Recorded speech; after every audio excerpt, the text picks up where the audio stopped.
그렇습니다. 이제 정부에서 드디어 또 이제 보유세 인상 카드까지 이제 만지작만지작하고 있는 것이 이제 사실화가 되고 있는 것이죠.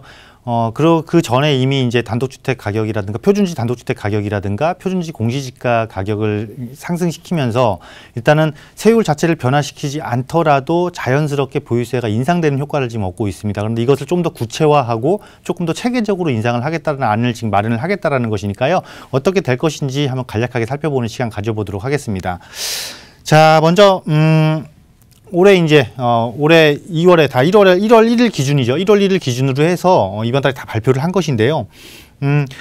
항상 단독주택에 보면 이제 표준지라는 게 있습니다. 표준 단독주택 가격, 모든 주택 가격을 다 산정은 하지만 그 중에서 대표성을 가지는 표준 단독주택 가격을 산정을 하게 돼 있고요.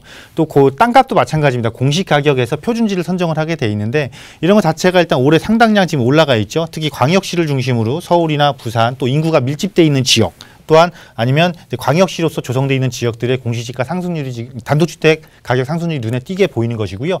공시가격 같은 경우는 개발이 상당히 진행되고 있는 지역들, 도심 개발이라든가 아니면 새로운 도심 조성이라든가 이러한 것들이 이루어지고 있는 서울을 중심으로 한 서울, 부산, 뭐 경남권이라든가 이렇게 특히 세종시 같이 이렇게 눈에 띄는 지역들도 광주 광역시도 마찬가지죠. 대부분이 근데 딱 특성이 보면 단독주택 가격이나 공시가격이나 지금 인상률이 많이 올라간 지역의 특성을 보면 무엇이냐면요. 인구가 집중되고 있다는 지역입니다. 즉 인구가 집중돼 있고 산업이 집중돼 있는 지역 위주로 이런 가격들이 올랐다는 것이니까 이런 부분 체크를 해보시면 되겠고요. 사실은 공시 가격을 인상한다는 것 자체는요, 자연스럽게 보유세 인상으로 이어진다는 것입니다. 왜냐하면 기준이 되는 가격이 올랐으니까 당연히 보유세 가격이 인상될 수밖에 없는 거겠죠. 특히나 단독주택 가격 상승률은 2007년 이후, 즉 10년 이후, 최근 10년 전으로 돌아갔을 때 10년을 봤을 때 가장 많은 상승폭을 거리면서 이번에 평균 전국적으로 5.51%가 올랐고요. 표준지 공시지가 또한 2009년 이후 가장 많은 평균 6.2% 상승을 이루면서 정부의 강력한 의지가 지금 이번에 담긴 것이 아닌가라고 볼 수가 있겠고요. 때문에 재산세라든가 종합부동산의 부담 증가는 필연적이 됐다라고 보시면 되겠습니다. 그나마 뭐 1주택자는 9억 원, 2주택자가 6억 이하의 주택을 소유하고 있을 때는 이 세부담 상한이라는 제한이 있거든요. 그래서 급격한 세부담이 증가가 이루어지지는 않겠지만은 어쨌거나 부담이 늘어나는 것은 마찬가지다라고 보시면 되겠고요. 자, 다음으로 이제 종부세율이라든가 공정시장 가액 비율 조정인데 사실 여기서 중요한 건 이제 공정시장 가액 비율이거든요.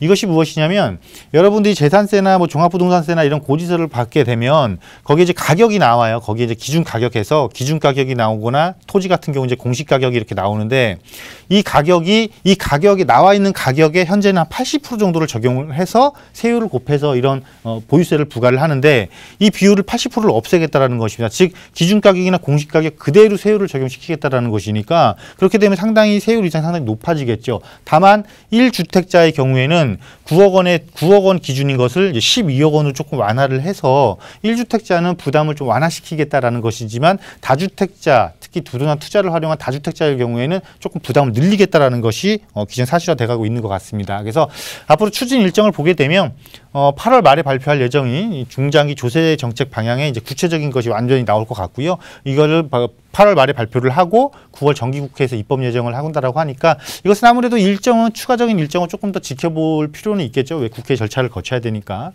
자, 그래서 이렇습니다. 단독주택 공시가격 인상은 사실상 결국은 다시 공동주택 공시가격 인상으로까지 자연스럽게 이어질 수밖에 없다라는 것이고요.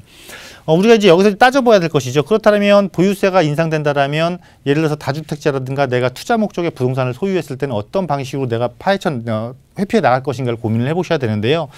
일단은 우리가 공시가격 6억 이하 임대사업자는 등록 시 혜택을 준다는 것을 적극적으로 활용해 볼 필요가 있다라고 보여집니다. 또한 만약에 내가 1주택자일 경우에는 똑똑한 한 채로 갈아타기 전략을 좀 더 구체화시키셔야 될 것 같고요. 이제 2주택자 및 투자자일 같은 경우는 이런 혜택을 조금 활용해서 임대 등록 가능한 중소형 중심으로 부동산 보유 패턴을 조금 변화시키지 않을까 보여지고요.